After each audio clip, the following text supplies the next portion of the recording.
Dear students, good evening.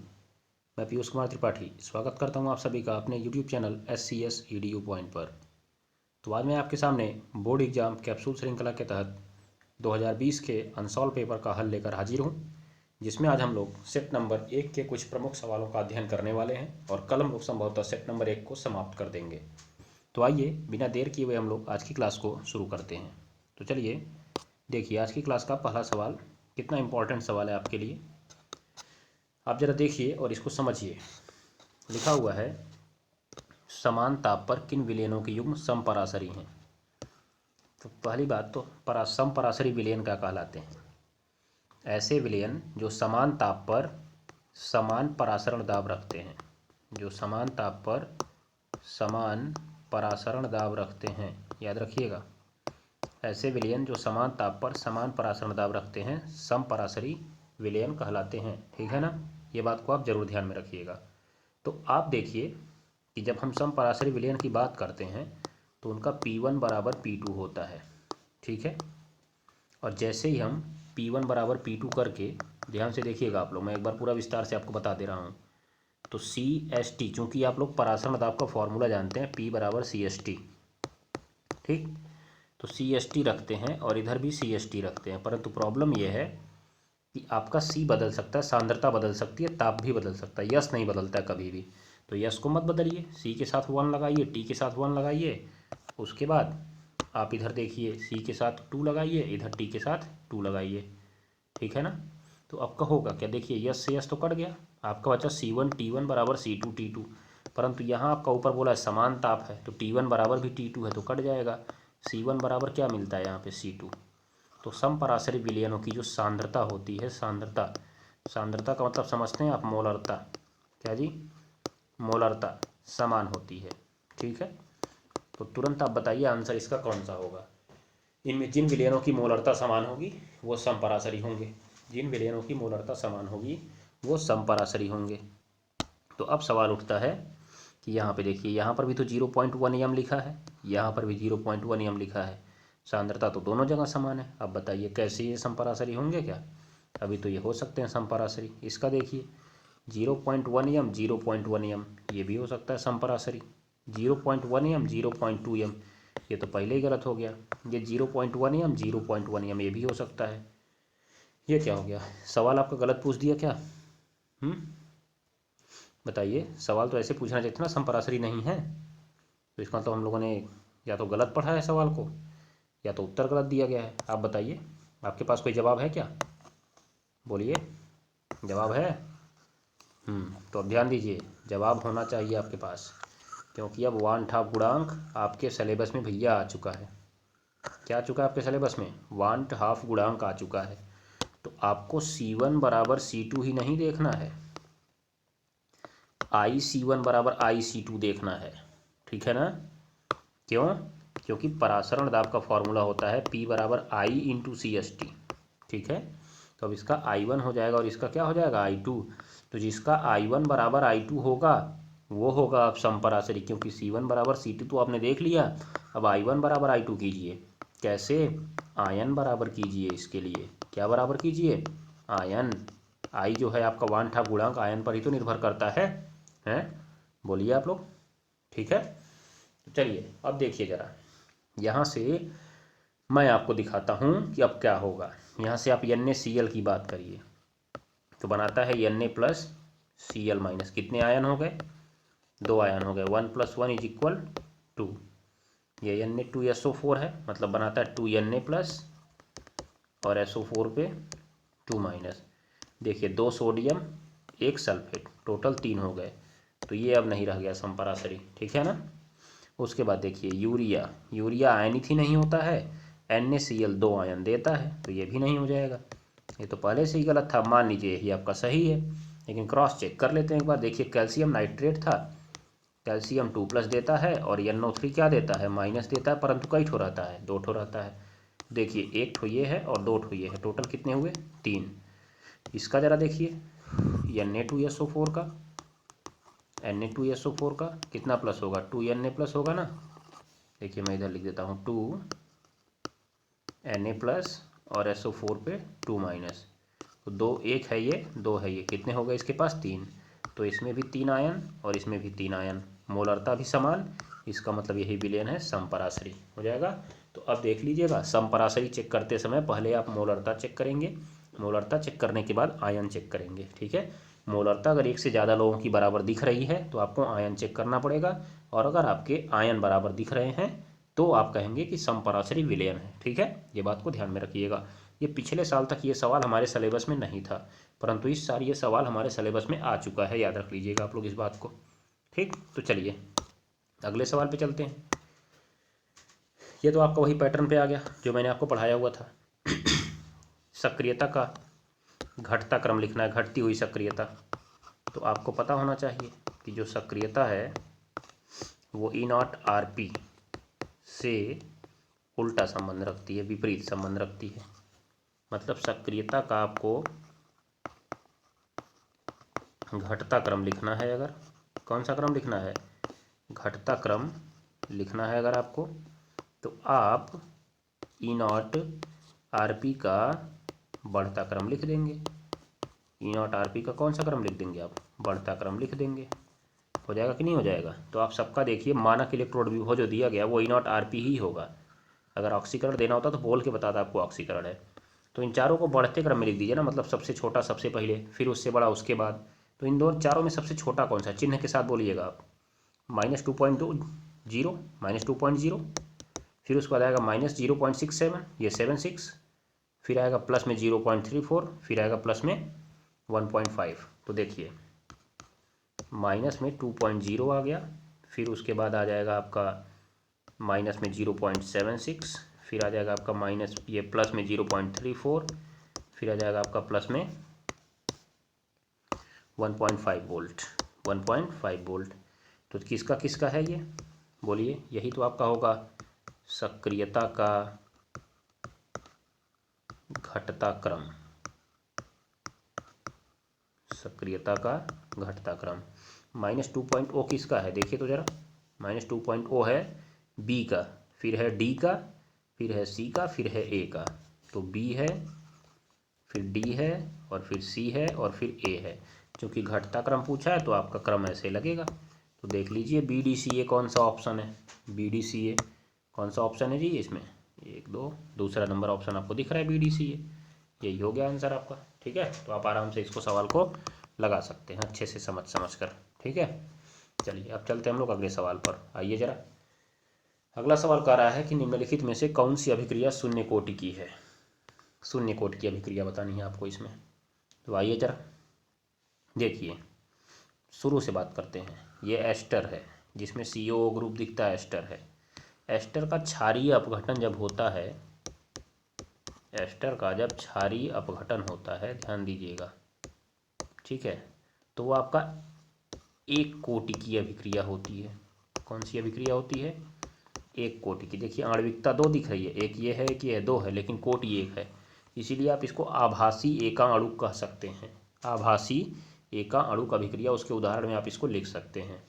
फिर दूसरा आपका आएगा CH3COCH3, ये भी एस्टर है और जल से क्रिया हुआ है, तो ये आपका जल अपघटन है।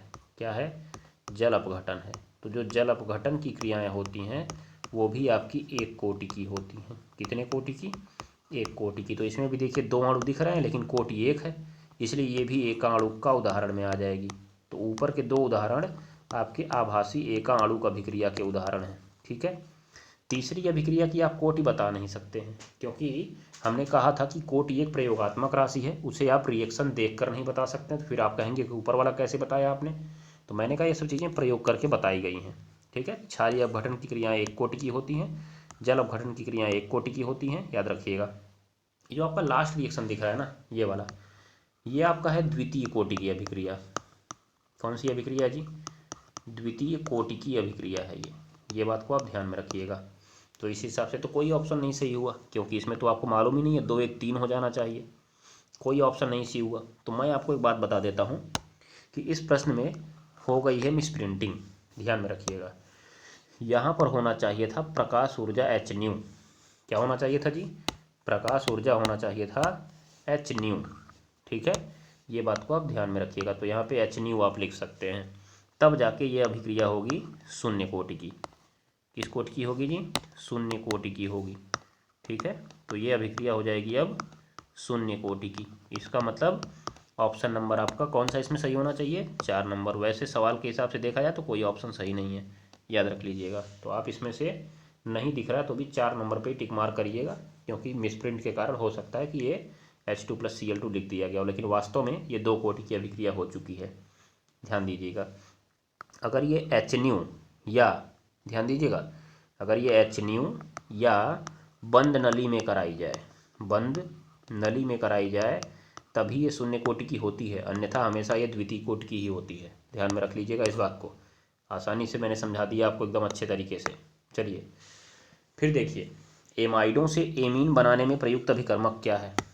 एमाइड से भैया एमीन बनाना है, तो एमाइड से एमीन आप किस अभिक्रिया के द्वारा बना रहे थे? हाफमैन ब्रोम एमाइड अभिक्रिया, हाफमैन ब्रोम एमाइड अभिक्रिया। अब आप बता दीजिए तो क्या होगा इसमें, कौन सा ऑप्शन सही है? देखिए एमाइड लिखा है तो वहाँ पे एमाइड था, ब्रोम लिखा है तो इसमें किस ऑप्शन में ब्रोमीन है? पहले ऑप्शन में ब्रोमीन है, तो पहला ऑप्शन आपका सही है। बस ये काम खत्म आपका, ऑप्शन नंबर 1 सही। ठीक है, ध्यान में रखिएगा। इसको बोलते हैं लूकास अभिकर्मक, इसको बोलते हैं लूकास अभिकर्मक। ध्यान दीजिएगा, लूकास अभिकर्मक बोलते हैं इसको। ठीक है ना, ये बात को ध्यान में रख लीजिएगा। चलिए अगले सवाल पे चलिए। तो देखिए आपसे पूछ रहा है कि भैया राइबोफ्लेविन का नाम क्या है? राइबोफ्लेविन, तो जो राइबोफ्लेविन नाम है, मैं आपकी सांत्वना के लिए बता दूं कि जो राइबोफ्लेविन नाम है ये है आपका विटामिन B2 का, विटामिन B2 का नाम है राइबोफ्लेविन। ठीक है, यहीं साथ साथ आप अन्य विटामिनों का भी नाम देख लीजिए। विटामिन B1 का नाम है थियामीन या थायमीन भी बोल सकते हैं आप इसको, थायमीन। ध्यान में रखिएगा, आपको थायमीन भी इसे आप बोल सकते हैं। ठीक है ना, ये ध्यान में रखिएगा। और जो विटामिन B6 है, विटामिन B6 का नाम है पायरिडॉक्सिन, पायरिडॉक्सिन, पायरिडॉक्सिन हो जाएगा। फिर जो आपका विटामिन B12 है, विटामिन B12 का नाम है साइनोकोबलामीन, साइनोकोबलामीन। ठीक, तो इनके नाम आप एक बार यहीं पे पढ़ लीजिएगा। Vitamin B12 cyanocobalamin, vitamin B6 pyridoxine, vitamin B1 thiamine, vitamin B2 riboflavin, vitamin B2 riboflavin. ठीक है, ये बात को आप ध्यान में रख लीजिएगा। जो आपका विटामिन B12 है, इससे आपको जो रोग होता है वो होता है एनीमिया रोग। क्या होता है? एनीमिया रोग। ठीक है, उसके बाद जो आपका विटामिन B6 है, विटामिन B6 से भी एनीमिया होता है, एनीमिया, विटामिन B6 से भी एनीमिया होता है। ध्यान दीजिएगा आप लोग। और जो आपका विटामिन B1 है, इसे तो आप बेरी बेरी जानते ही हैं, विटामिन B1 से आप बेरी बेरी जानते ही हैं। और विटामिन B2 से भी आप जान लीजिए, विटामिन B2 से एक रोग होता है किलोसिस, विटामिन B2 से एक रोग होता है किलोसिस, जिसमें मसूड़ों में सूजन आ जाती है, मसूड़ों में सूजन आ जाती है और ये मुंह के कोने फट जाते हैं, मुंह के कोने, जैसे आपका मुंह है तो यहाँ पे कोने पे फट जाएगा। ठीक है, ध्यान में रखिएगा। चलिए आगे देखिए, अगला सवाल पे आइए। अब इसमें देखिए आसान सवाल है आपके लिए। सवाल लिखा है कि एक अवाष्पशील पदार्थ के 2.5 ग्राम को, मतलब जो विलेय पदार्थ है, विलेय, तो विलेय की मात्रा दे दी गई है आपको। क्या दे दी गई है? विलेय की मात्रा। W बराबर 2.5 ग्राम। ठीक, उसके बाद 100 ग्राम बेंजीन में घोला गया है, तो विलायक की मात्रा, विलायक की मात्रा W डैश मानेंगे 100 ग्राम। देखिए जिसमें घोला गया, अगर उसको बोल दिया गया बेंजीन में घोलने पर, तो सीधे वो विलायक ही है। अभी बोलता कि 100 ग्राम विलयन में, विलयन बोला होता ना तो ये विलयन की मात्रा होती, परंतु ये बेंजीन में बोला घोलने पर, इसकी बेंजीन की मात्रा अर्थात विलायक की मात्रा है। क्वथनांक में 4 डिग्री सेल्सियस की वृद्धि होती है, तो वृद्धि क्वथनांक में हुई है, तो डेल्टा टीवी से प्रदर्शित करेंगे आप इसको। डेल्टा टीवी बराबर कितने degree Celsius? 4 degree Celsius, 4 degree Celsius की वृद्धि हुई है। उसके बाद देखिए बेंजीन के लिए मोलर उन्नयन स्थिरांक Kb, क्योंकि Tb निकाल रहे हो तो इससे Kb निकलेगा आपका 2.67 2.67 है। पदार्थ के अणुभार की गणना करनी है, मतलब आपको यम निकालना है। क्या निकालना है? यम निकालना है, यम। ठीक, तो आपका जो फॉर्मूला है डेल्टा Tb का, आप इसको नोट कर लीजिए और वैल्यू रखिएगा, सवाल लगा लीजिएगा, क्योंकि पीछे मैं आपको कई बार इस टाइप के सवाल बता चुका हूँ। तो डेल्टा Tb बराबर Kb गुणा W गुणा 1000 बट्टे यम और गुणा W डैश। यम निकालना तो यम को इधर भेज के डेल्टा Tb को इधर भेज लीजिए। यम बराबर Kb गुणा W गुणा 1000 और बट्टे आपका आ जाएगा डेल्टा Tb और गुणे W डैश। सारे मान इसमें आप रख दीजिएगा, आपको आंसर मिल जाएगा। कभी कभी आपसे पूछ लेता है कि अणुभार ज्ञात करने का सूत्र बताइए, तो इसी सूत्र को अणुभार ज्ञात करने का सूत्र भी बोलते हैं, याद रखिएगा आप लोग। इसी सूत्र को अणुभार ज्ञात करने का सूत्र भी बोलते हैं, ठीक है ना, ये बात को ध्यान में रख लीजिएगा। चलिए अब चलिए ज़रा अगले सवाल पे। कोई और सवाल था क्या इसमें? नहीं, आगे के सवाल पे आते हैं हम लोग। यहाँ देखिए लिखा हुआ है आपके सामने कि जो आपका एक सेल है, इसका विद्युत वाहक बल निकालना है। सेल का विद्युत वाहक बल निकालना है EMF, मतलब आपसे ई सेल पूछ रहा है। क्या पूछ रहा है? ई सेल पूछ रहा है आपसे, ये बात को ध्यान में रख लीजिएगा। तो हम क्या करेंगे इसको, देखिए यहाँ पर जो हम बात करते हैं कि ई सेल की, कैसे निकलेगा हमारा ई सेल। जब हम ई सेल निकालने जाते हैं तो ई सेल का फॉर्मूला जो हमारा होता है, पहले मैं आपको लिख के दे देता हूँ।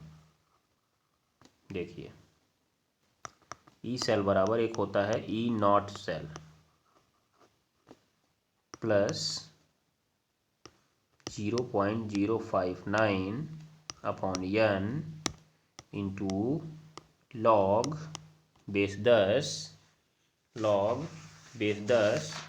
उसके बाद अब ध्यान दीजिएगा, ऊपर रखेंगे हम लोग कैथोड आयन और उसको रखेंगे आप बड़े कोष्ठक में। बड़े कोष्ठक का मतलब उसकी सांद्रता रहेगी।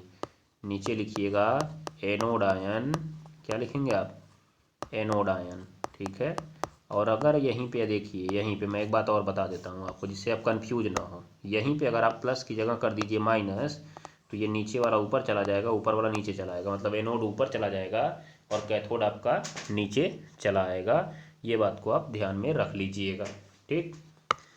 जिसमें आपका कैथोड आयन की सांद्रता, तो कैथोड की सांद्रता कौन है? देखिए इसमें जो पहला नंबर पे लिखा होता है कैथोड एनोड है, तो एनोड का 1 यम लिखा है तो एनोड की सांद्रता हो गई। ये कैथोड था, कैथोड का भी 1 यम लिखा है, उसकी भी सांद्रता 1 हो गई। तो मैं आपको बता दूं कि जब एनोड और कैथोड की सांद्रता 1 यम होती है, क्या होती है? 1 यम। तो देखिए जब, लिख लीजिएगा आप लोग इस बात को, जब, इसको आप अपने आंसर में भी लिख सकते हैं, जब पेपर में आंसर लिखिएगा तब, जब एनोड व कैथोड आयन की सांद्रता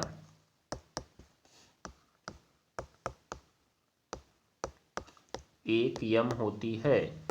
कितनी होती है? 1 यम होती है। तो सूत्र देख लीजिए, ई सेल बराबर ई नॉट सेल, ई सेल बराबर ई नॉट सेल, याद रख लीजिएगा, बाकी सब खत्म।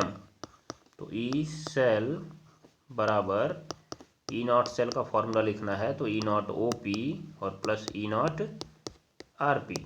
जो आपका ई नॉट OP है वो होता है एनोड का, और जो आपका ई नॉट RP है वो होता है कैथोड का, ठीक है। ध्यान में रख लीजिएगा आप लोग इस बात को। तो अब आइए ज़रा हम चलते हैं EOP और ERP ज्ञात करने के लिए। यहाँ ज़रा देखिएगा आप, CD2+ से CD लिखा है। आइए ज़रा मैं इसकी बात करता हूँ आपसे। लिखा था CD2+ से CD, कितना लिखा था इसका? -0.40 वोल्ट। तो एक बात मैं आपको बता दूं कि ये CD से CD2+ लिखा है, CD2+ से CD लिखा है, पहले 2 प्लस था, अब हो रहा है 0, घट रहा है ना। घटने का मतलब ये जो वैल्यू दी गई है वो ई नॉट आर पी दी गई है, परंतु आपने देखा कि ये जो हमारा कंपाउंड था, यहाँ पर देखिए ये जो कंपाउंड है, कहाँ गया जी, ये कंपाउंड, ये तो आपका एनोड है ना, ये तो पहला वाला एनोड है, जो बाद में होता है वो कैथोड होता है। तो आपको इसे एनोड में बदलना पड़ेगा, तो इसलिए आप इसको कर दीजिए उल्टा, सी डी से सी डी 2+, मतलब ई नॉट ओ पी बराबर, ध्यान दीजिएगा, प्लस कर दीजिए चिन्ह, बस काम खत्म, 0.40 वोल्ट। दूसरी साइड में देख लीजिए, दूसरी साइड में आपका ए जी प्लस से ए जी लिखा है, यहाँ पे देखिएगा आप ध्यान से, देखिए ए जी प्लस से ए जी लिखा हुआ है ना, तो इसका मतलब ये तो आपका एनोड का नहीं कैथोड का ही दिया है, और ई नॉट आर पी दिया है, क्या दिया है जी, ई नॉट आर पी।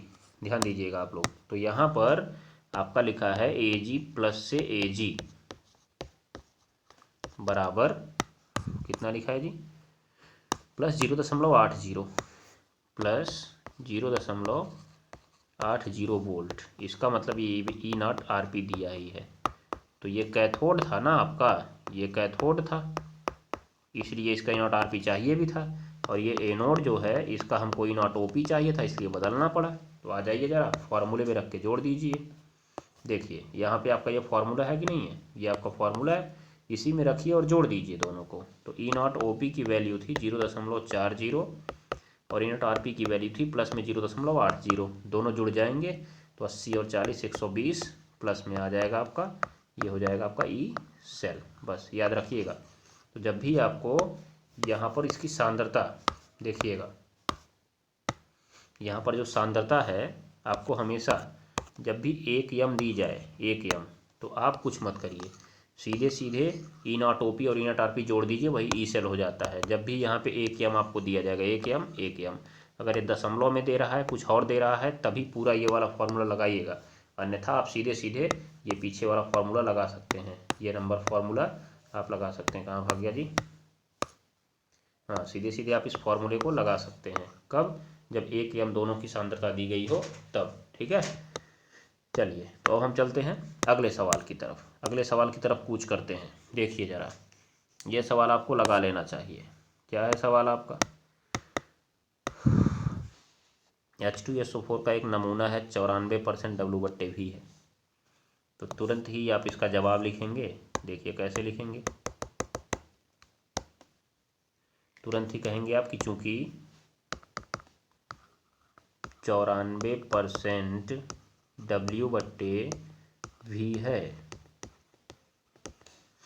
इसलिए यदि विलयन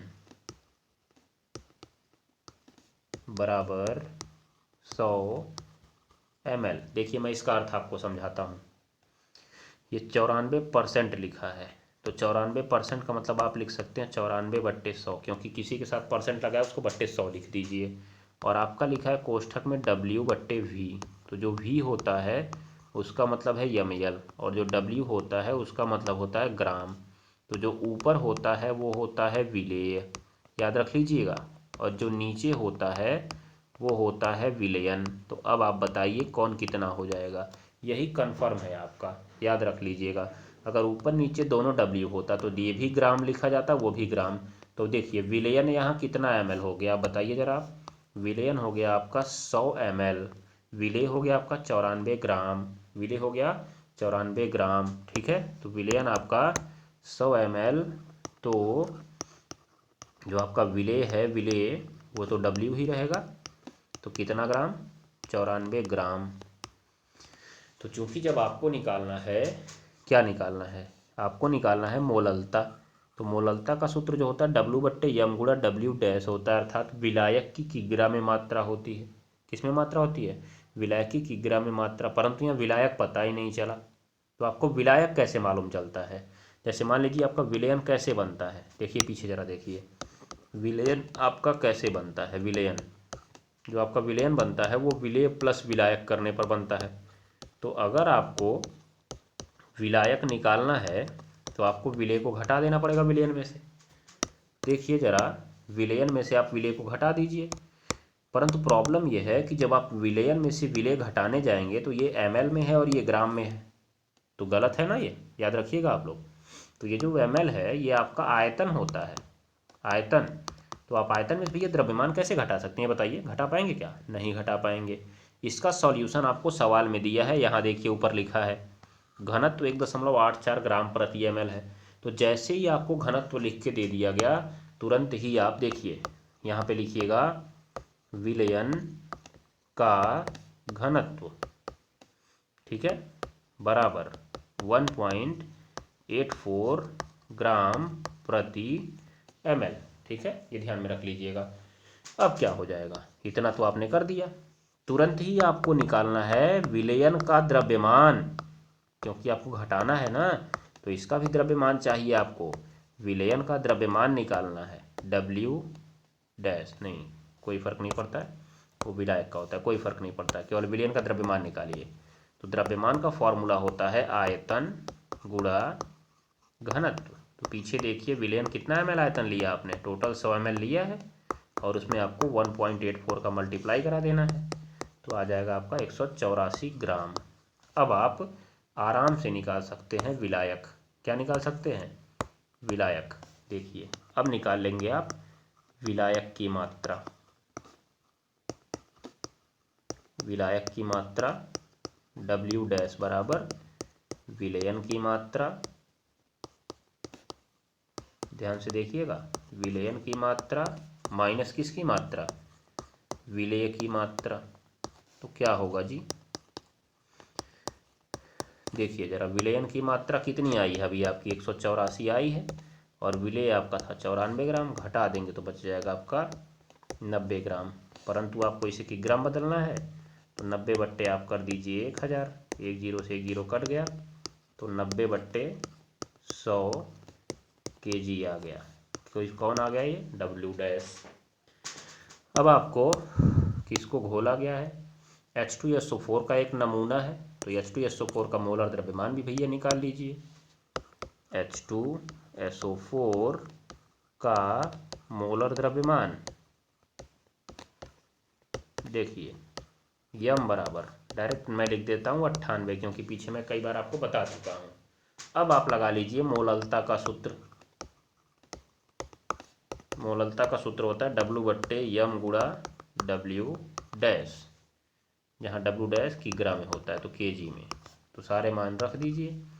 W आपका कितने ग्राम था? विलेय 94 ग्राम था, नीचे आपका है 98 और गुणे W डैश जो है आपका 9 बट्टे कितना है?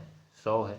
तो आपका चला जाएगा ऊपर 94 गुणा 100 बट्टे 98 गुणा 9। आप इसको सॉल्व कर लीजिएगा, ये आपका हो जाएगा आंसर, ठीक है। बस, तो आज के लिए बस इतना ही। अब हम लोग अगला काम करेंगे कल की क्लास में। तब तक के लिए नमस्कार, टाटा, गुड बाय। पढ़ते रहिए, पढ़ाते रहिए, हंसते रहिए और हंसाते रहिए। धन्यवाद।